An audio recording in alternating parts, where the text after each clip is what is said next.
So now in this lesson, I'm going to teach you how to vectorize the image. You have the portraits ready with you, and for the next step, now I'm here on the website link, that is the vectorizer.io. Okay, and then the website is here. Here I'm just going to upload the image and then choose the image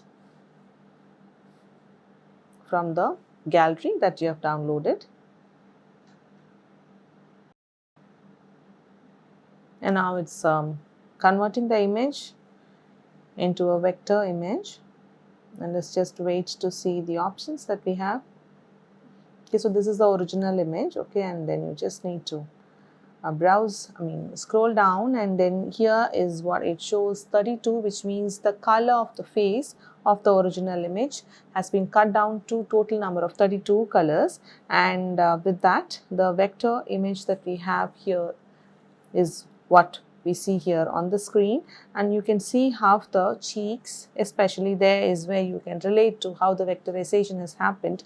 Now you can see there are different sections of different single tone colors that are there, that will make it easier for us to go on and then fill in with the specific shades of buttercream. So now what I'm going to do is, now let me just reduce and make it 8 colors to see how I have the image.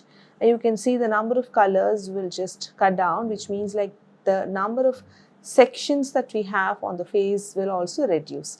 Now we'll not have that much of detailing if you're going to go down on the total number of colors that we will be choosing.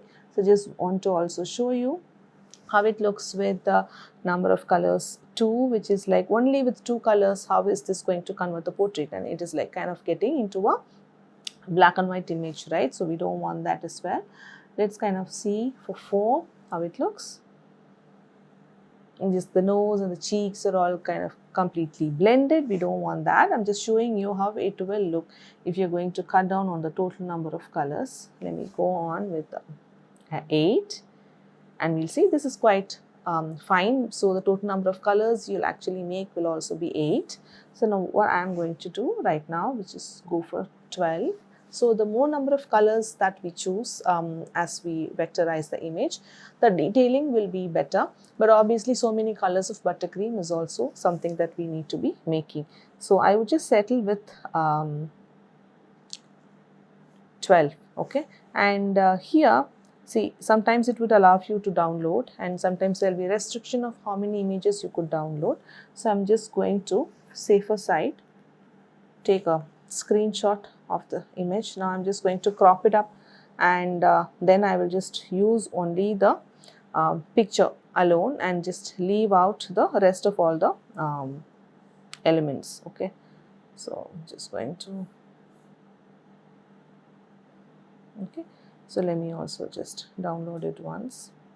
Now obviously it is just going to, because of all the additional elements like using different colors, or how many different colors that we could pick up and all that. So this is a priced version, but with a screenshot. Now I'll just get back into the next lesson to show you how we are going to use that image to resize it to the size of the cake that we will be working on. So catch you up in that lesson.